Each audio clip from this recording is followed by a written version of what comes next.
亲爱的朋友们，欢迎来到微光夜读。包厢门突然被砰的一声用力推开，一个穿着笔挺作训服的年轻士兵冲了进来。他无视满屋子错愕的目光，径直走到周正面前。怎么，这就走了？是不是怕最后一致没钱付账啊？苏林的声音轻飘飘的，话里带着笑，像一根针。年轻士兵的声音却洪亮而急切，每一个字都像一颗石子，砸在所有人的心上。报告少尉，上级紧急命令。接下来开始我们本期故事，记得点击订阅并开启小铃铛。那辆跑长途的客车，身子骨像是散了架，每颠一下，五脏六腑都跟着晃荡。周正靠在车窗上，窗外的绿皮树、电线杆子一片一片的往后倒，看久了人就发晕。车厢里头一股子汗味、泡面味，还有劣质烟草烧出来的焦糊味混在一块儿，熏得人脑人疼。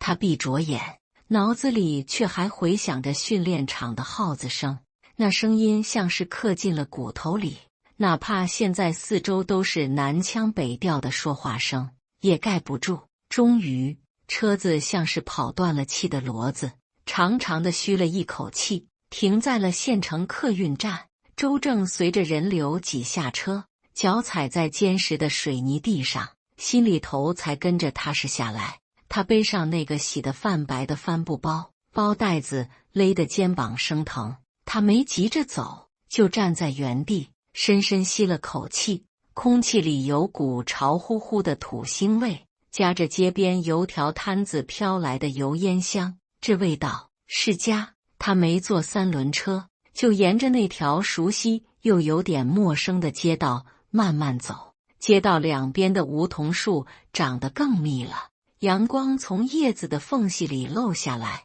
在地上撒了一片碎金。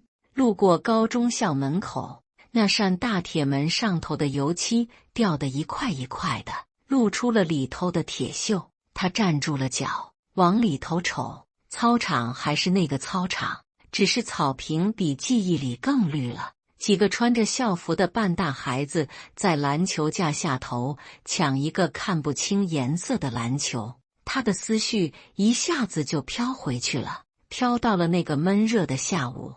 也是在那个篮球架下，苏林穿着白色的连衣裙，额头上沁着细密的汗珠，给场上打球的男生递水。他没递给他，他也没上场，他就坐在操场边上的台阶上，手里攥着一瓶冰镇的橘子汽水，手心都攥出水来了，也没敢送过去。那会儿的苏林是天上的云，干净漂亮，让人看着就觉得心里头舒坦。而他就是地上的一颗石子，默不作声，混在尘土里，偶尔被他不经意地踩上一脚，都能让他心里头起半天波澜。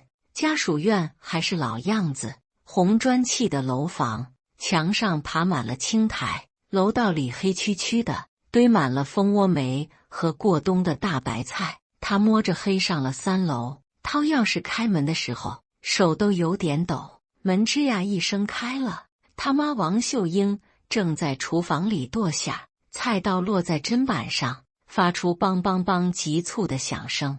听见开门声，他探出头来，一见是周正，手里的菜刀哐当一声就掉在了案板上。我的儿，你可回来了。他也顾不上擦手，就在围裙上胡乱抹了2把，跑过来抓着周正的胳膊，从上到下地看，咋不提前说一声？看你这孩子黑了瘦了，部队里头是多苦啊。妈，我没事，壮实着呢。周正咧开嘴笑，露出2排白牙。他爸周建军戴着老花镜，坐在沙发上看报纸，听见动静，把报纸放下来，扶了扶眼镜，慢悠悠地站起来。他不像王秀英那么激动，只是走到儿子跟前，拍了拍他的肩膀，那手掌又干又硬，拍得周正肩膀生疼。回来就好，他爸的话不多，但眼神里的那份惦记，周正看得懂。这次能待几天？任务路过，领导特批了1天假，明天一早就要归队。周正把包放下，捡了个小板凳坐下，提干成少尉的事，他一个字也没漏。那套崭新的军官服，那副带着1道杠1颗星的肩章，都压在部队的箱子里。他晓得，跟爹妈说这些，他们不懂，也只会跟着瞎操心。在他们眼里，部队就是个熬人的地方，他们的盼头就是儿子能早点熬出头，转业回来，在县城找个铁饭碗，然后娶媳生子，这辈子就算圆满了。就1天，王秀英的声音一下子就低了下去，像是烧得正旺的柴火被浇了一瓢冷水。1年到头见不着人影，回来就跟打个尖一样。你等着，妈给你包你最爱吃的白菜猪肉饺子。说着，他又转身进了厨房，菜刀剁馅的声音比刚才更响了，像是要把所有的思念和心疼都剁进那肉馅里。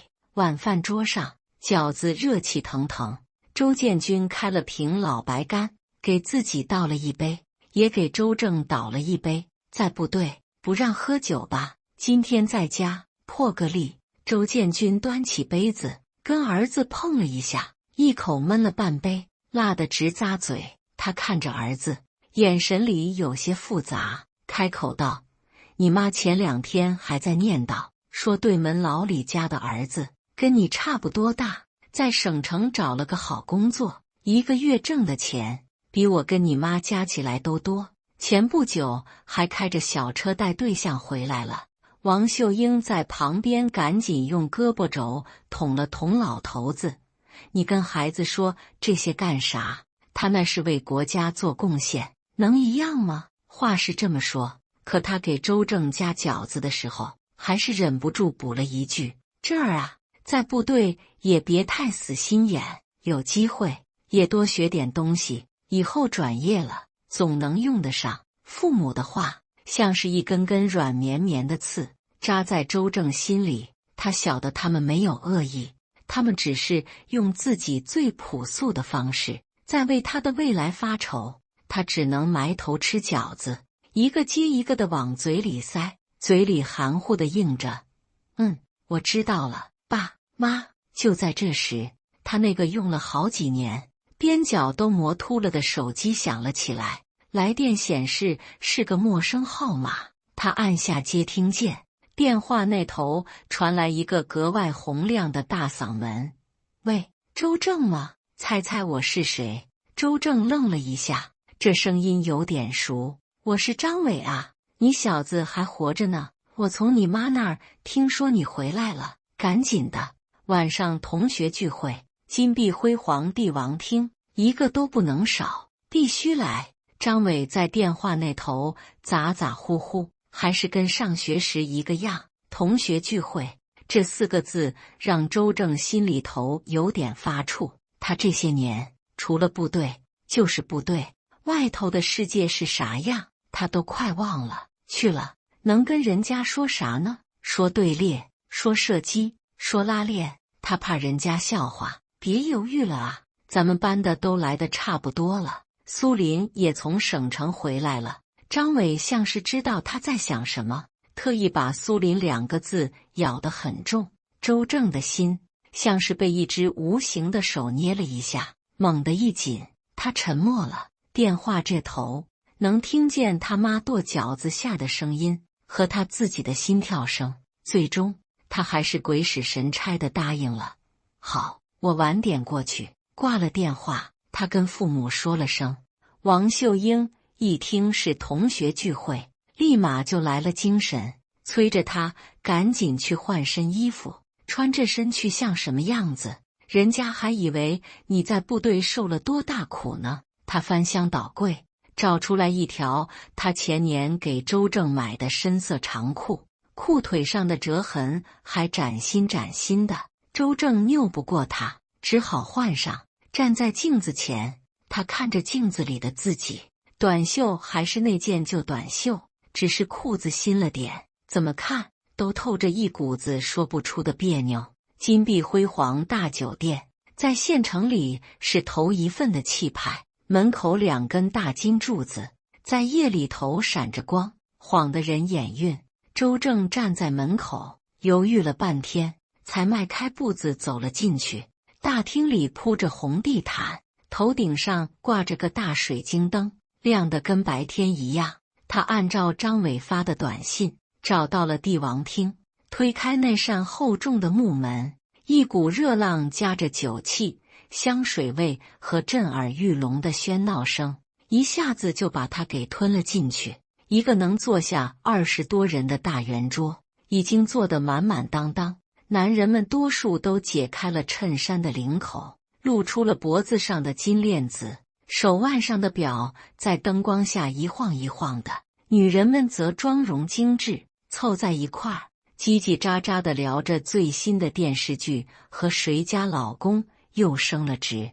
周正的出现并没有引起多少注意，只有几个离门近的同学抬头看了他一眼，眼神里带着一丝困惑和打量，似乎在努力回忆这个穿着朴素的人到底是谁。周正，这儿呢？还是张伟眼尖，从桌子那头站起来，冲他使劲挥手。周正穿过一张张既熟悉又陌生的面孔，走到了张伟身边。张伟一拳捶在他胸口上，捶得他生疼。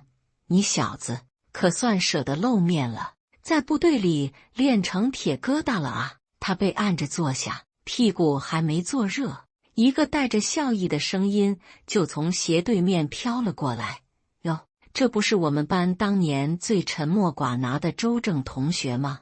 怎么这么多年不见，还是这副老实样子？周正抬头，一眼就看到了苏林，他还是坐在人群最中心的位置，像一朵盛开的红玫瑰，明艳照人。她穿着一条剪裁得体的红色连衣裙，脖子上戴着一串细细的项链，在灯光下闪着点点星光。她的身边坐着一个男人，头发梳得一丝不苟，手腕上戴着一块硕大的金表，一只胳膊极其自然地搭在苏林的椅背上，带着一种宣示主权的姿态。苏林，周正的喉咙有点干，他努力让自己的声音听起来平静一些。这位是？那个金表男人开口了，他用一种审视商品的目光看着周正，下巴微微扬起，带着一种天生的优越感。我男朋友刘宇辉。苏林笑着介绍，声音里透着一股藏不住的得意。宇辉，这是我高中同学周正，他好像一直在部队里待着。哦，当兵的啊。刘宇辉恍然大悟地点点头，随即从桌上拿起一包拆开的软中华，抽出一根，用一种居高临下的姿态递到周正面前。兄弟，来一根。部队里头纪律严，怕是抽不着这么好的烟吧？周正摇了摇头，谢谢，我不会。刘宇辉像是早就料到他会这么说，轻笑一声，把烟叼在自己嘴里。旁边立马就有个机灵的同学凑上去，划着了打火机，给他把烟点上。刘宇辉深深地吸了一口，然后冲着周正的方向缓缓地吐出一口浓白的烟雾，隔着那层烟雾，他的眼神显得有些模糊，话语却清晰无比。当兵好啊，保家卫国，值得尊敬，就是太辛苦了。一个月能拿多少津贴啊？我不是别的意思，就是好奇，毕竟我们这些在外面做生意的，一天到晚就知道钱的，俗气。他嘴上说着俗气，脸上的表情却分明写着我就是比你有钱。这个问题像一颗投入平静湖面的石子，桌上的喧闹声瞬间小了下去，所有人的耳朵都竖了起来，目光有意无意地朝周正这边飘。周正感觉脸上像是被火烧一样，他最不擅长的就是应付这种场面，在部队里一切都简单直接，是就是，不是就不是。他沉默了片刻，才开口道：“够用，部队里衣食住行都有保障，那怎么能够呢？”刘宇辉夸张地摇了摇头，他把搭在苏林椅背上的手滑下来，亲昵地揽住了苏林的腰。男人嘛，活在世上，总得让自己的女人过上好日子。我们家琳琳，别的不说，光是桌上这套护肤品，就得花掉你大半年的津贴吧。他指了指苏林手边放着的一个精致的化妆包，苏林娇嗔地推了他一下：“你又乱说话。”可那微微上扬的嘴角却出卖了他此刻的心情。他转头看向周正，眼神里带着一种过来人的惋惜和同情。周正，好久不见了，你还在部队里啊？说真的，现在县城的房价都涨到天上去了，你这样下去，什么时候才能攒够首付？什么时候才能娶上媳妇啊？他的话就像是一把软刀子，不见血，却能伤人于无形。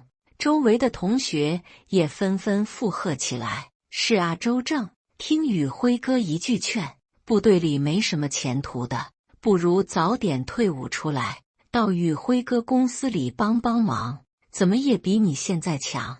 你看人家苏林多有福气，跟着宇辉哥吃香的喝辣的。时代不同了，现在讲究的是真金白银。”这些声音交织在一起，像一张巨大的网，把周正牢牢地困在中间。他放在桌下的双手不知不觉已经攥成了拳头，指甲深深地陷进了掌心的肉里。他想起在边防线上巡逻的日子，风像刀子一样刮在脸上，想起在泥潭里匍匐前进，满身都是烂泥，想起那些为了守护这片土地而牺牲的战友，那些神圣而沉重的记忆，跟眼前这帮人嘴里的房子、车子、票子比起来，显得那么的格格不入。他抬起头，目光扫过一张张带着讥笑和怜悯的脸，最后他一字一顿地说道：“人各有志。”他的声音很平静，平静的没有一丝波澜。这份平静，在别人看来，就是一种无力的辩解，是一种认命的懦弱。刘宇辉发出一声不屑的嗤笑，搂着苏林，开始跟别人吹嘘自己最近又谈成了一笔多大的生意。包厢里的气氛再次热烈起来，只是这一次，再也没有人去理会角落里的周正，他像一个透明人，被彻底的遗忘了。酒局进行到一半，刘宇辉喝得满面红光，舌头也大了。他端着满满一杯白酒，摇摇晃晃地站起来，径直走到了周正的面前，把酒杯重重地顿在周正的桌前，酒水都溅了出来。周正，来，咱哥俩单独走一个。他打着酒嗝，用手指着周正的鼻子：“我知道，上学那会儿，你小子暗恋我们家琳琳，没事儿，这不丢人。但是人得有自知之明，你懂吗？你看你，再看看我，琳琳她跟了我，才是最幸福的。”他把那杯酒往周正面前又推了推，带着一种胜利者的施舍和炫耀。喝了这杯酒，过去的事儿就一笔勾销，以后在县城里头，要是有啥事儿，提我刘宇辉的名字，好使。所有人都停下了筷子，幸灾乐祸地看着这一幕。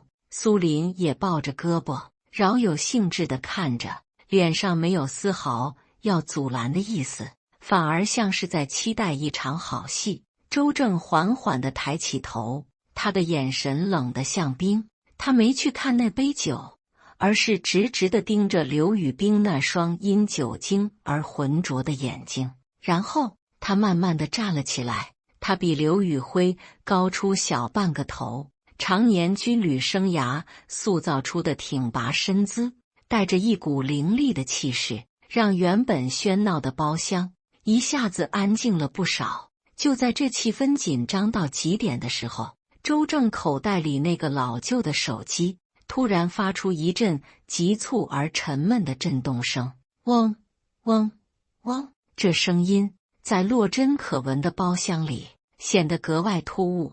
周正掏出手机，只瞥了一眼屏幕，他整个人的气场就变了。那条信息很短，没有称呼，只有一串他再熟悉不过的行动代号。他的脸色瞬间变得无比严肃，眼神里的个人情绪被一种更深沉、更凝重的东西所取代。他知道这是紧急任务的召唤。他迅速收起手机，对众人沉声说道：“不好意思，我有点急事，必须先走一步。”他转身就要离开，不想再在这里多做1秒钟的停留。苏林见他要走，以为他是怯场了，想逃跑。他嘴角勾起一抹讥讽的笑意，慢悠悠地开了口，声音不大，却足以让每个人都听得清清楚楚。怎么，这就走了？是不是怕最后一致没钱付账啊？没事，这顿算刘宇辉的，你那份我们请了。他的话音刚落，包厢里就爆发出了一阵肆无忌惮的哄堂大笑，笑声尖锐刺耳，像一把淬了毒的刀子，狠狠地扎向周正的后背。周正的脸色在灯光下有些发白，他紧紧地抿着嘴唇，一言不发，只是伸手去拉那扇沉重的包厢门。就在这时，包厢门突然被砰的一声用力推开，一股冷风从门外灌了进来，让满屋子的酒气和暖意都为之医治。一个穿着笔挺作训服、身形矫健的年轻士兵冲了进来，他神色肃穆，步伐沉稳有力，脚上的军靴踩在地板上发出哒哒的清脆声响，每一步都像是踏在了众人的心跳上。他像是根本没看见这一屋子的男男女女，无视了所有惊愕的目光。他径直走到周正面前，在离他一步远的地方猛地停下，双脚啪的一声并拢立正，身体站得如同一杆标枪。随即他右手迅速抬起，五指并拢，向周正敬了一个无比标准的军礼。他的声音洪亮而急切，每一个字都像是出膛的子弹，精准而有力地击中了在场每一个人的耳膜。报告少尉，上级紧急命令，城西水库监测到地质异常信号，命令您立即带队前往勘察。少尉，这2个字像是一道撼天惊雷，在金碧辉煌的帝王厅里轰然炸响，所有的笑声、说话声、劝酒声都在这一瞬间戛然而止，整个包厢陷入了一种诡异的、令人窒息的寂静。那些刚才还在高谈阔论、炫耀财富的男男女女，此刻全都像是被施了定身法，一个个目瞪口呆，脸上的表情精彩纷呈。刘宇辉那张因酒精和得意而涨红的脸，颜色迅速褪去，变得煞白。他嘴里叼着的半截中华烟啪嗒一声掉在了昂贵的地毯上，烧出了一个焦黑的小洞，他却浑然不觉。苏林脸上的讥讽和轻蔑则彻底凝固了，那双总是带着一丝傲气的漂亮眼睛里此刻写满了难以置信和巨大的震惊。他呆呆地看着周正，看着那个穿着旧短袖和新裤子的老同学，仿佛第一天认识他。周正的眼神也在那一瞬间彻底变了，那个隐忍、沉默，甚至有些木讷的周正消失了，取而代之的是一名果决、沉稳的青年军官。他几乎是条件反射般的立正，向那名士兵回了一个同样标准有力的军礼，动作干净利落，没有一丝一毫的拖泥带水。他的声音冷静而充满力量，与之前的他判若两人。收到命令，装备和人员情况如何？年轻士兵目不斜视，声音依旧洪亮的像是在操场上喊口号。报告，车辆已在楼下待命，技术小组人员全部到位，请您指示。这番对话他们听不懂，但他们能感受到其中蕴含的紧迫感和不容置疑的权威。那种感觉是刘宇辉开着宝马，谈着几百万的生意也无法带来的。那是一种属于国家和使命的重量。周正放下手臂，转过身，目光平静地扫过鸦雀无声的众人。他的视线在苏林和刘宇辉的脸上一扫而过，没有丝毫的情绪波动，就像是在看两个完全不相干的陌生人。他开口，声音清晰而沉稳：“各位，部队有紧急任务，我先走一步，账单麻烦张伟结一下，我的那份。回头我微信转给你。”说完，他再也没有多看任何人一眼，转身带着那名士兵，迈着坚定的步伐，大步流星地走出了包厢。厚重的门被轻轻带上，将两个截然不同的世界彻底隔绝。门外是军人的使命与担当，门内只剩下满桌的残羹冷炙和一屋子仿佛被抽走了灵魂的人。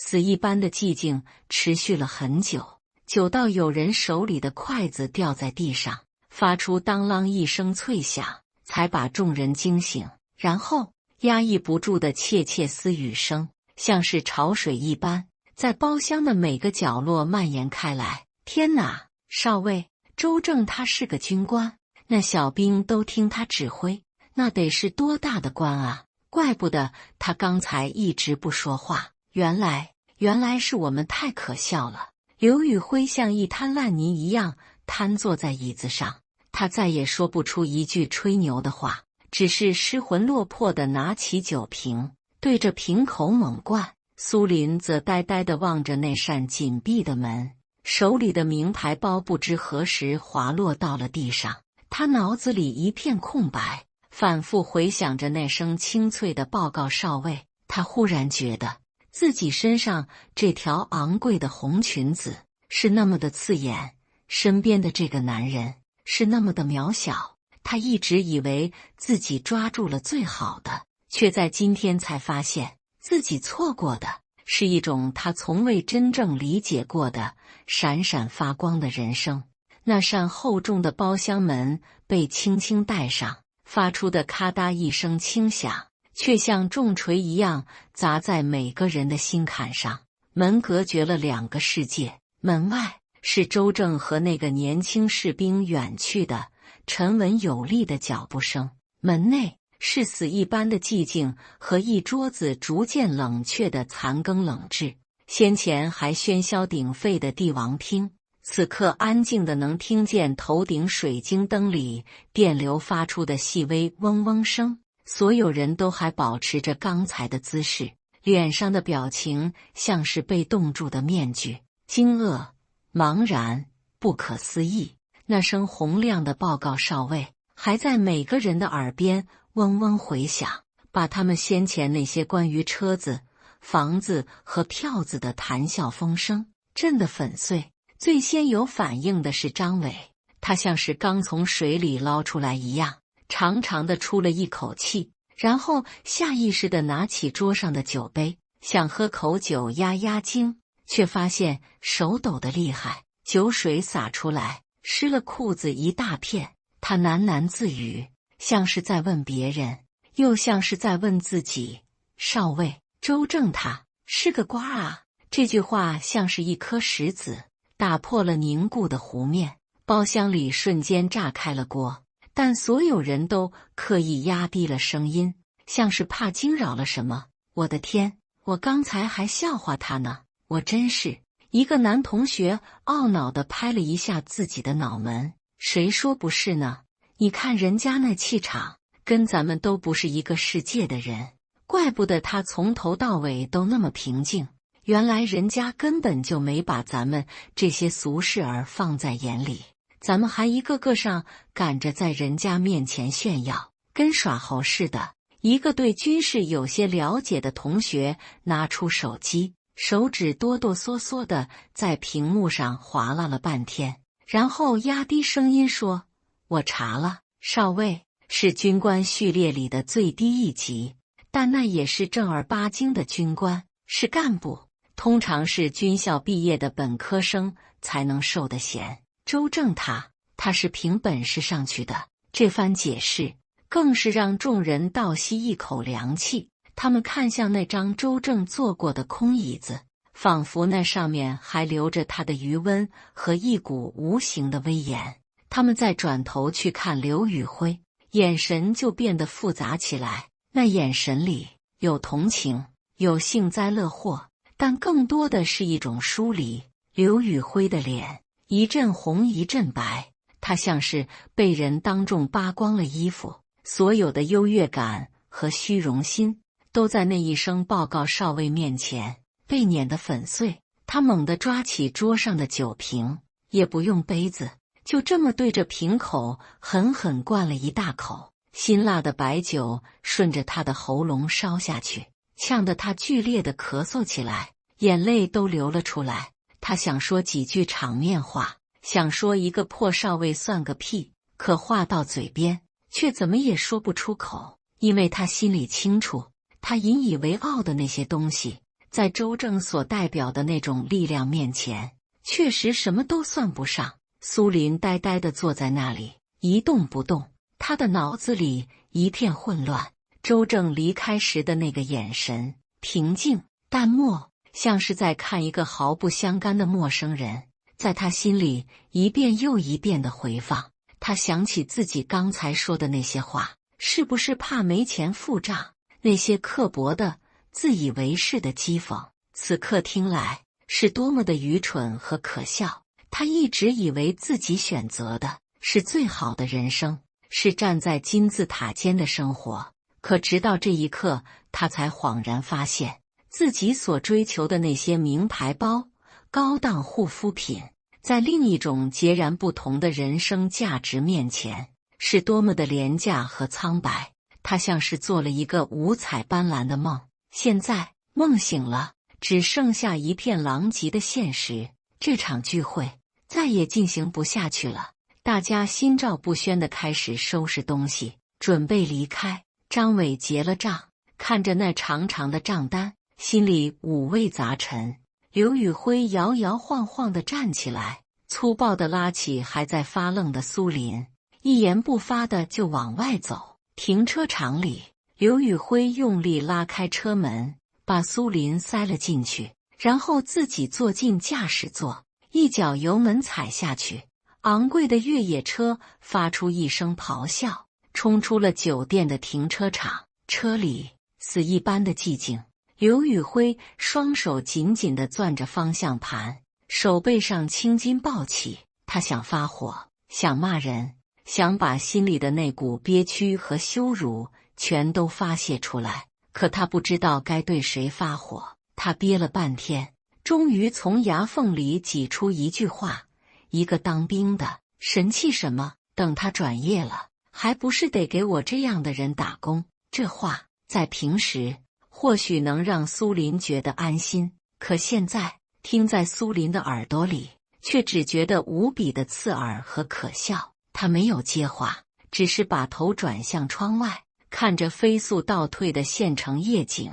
霓虹灯的光明明灭灭地打在他脸上，映出他苍白的脸色和空洞的眼神。他的沉默彻底激怒了刘宇辉。你怎么不说话？哑巴了？是不是觉得那个周正很了不起？是不是后悔了？他猛地一脚刹车，车子在路边发出一声刺耳的摩擦声，停了下来。苏林的身子因为惯性猛地前倾，又被安全带狠狠地拉了回来。他终于转过头，看着身边这个因为嫉妒和愤怒而面目扭曲的男人，眼神里没有一丝一毫的温度。他轻轻地开口，声音很平静，却像冰一样冷：“刘宇辉，你觉得你今晚的样子像个小丑吗？”与此同时，一辆漆着军绿色伪装的越野车正亮着前大灯，在通往城西水库的崎岖山路上疾驰，车身颠簸得厉害。周正坐在副驾驶座上，手里拿着一份刚刚传来的地质监测数据图，眉头紧锁。开车的是刚才那个年轻士兵，叫小王。报告少尉。小王目不斜视地盯着前方被车灯切开的黑暗。技术小组已经先我们一步到达预定位置，正在架设3维激光扫描仪。初步判断是近期连续降雨导致水库大坝后侧山体出现位移迹象，必须在2小时内完成数据建模，评估溃坝风险，让技术组加快速度，把实时数据同步传输到我的终端上。周正的声音沉稳而冷静，他已经完全进入了工作状态。饭局上那些不愉快早就被他抛到了九霄云外。是，小王大声应道。越野车转过一个急弯，前方豁然开朗，巨大的城西水库像一头沉默的巨兽，匍匐在黑暗的山谷里。水库大坝上已经亮起了几盏刺眼的探照灯，几个人影正在灯下紧张地忙碌着。山风从敞开的车窗灌进来，带着一股潮湿的水汽和泥土的腥味。周正推开车门，跳了下去，风一下子就把他的短袖吹得鼓了起来。他迎着风，大步走向那座关系着下游数万百姓生命财产安全的大坝。他的背影在探照灯的光柱里被拉得很长很长，坚定而沉稳。感谢大家的观看，本期故事精彩吗？欢迎大家在下方评论区吐槽。如果你喜欢这类故事，记得点击订阅微光夜读，并分享给更多的人，这会对我帮助很大。再次感谢大家的观看。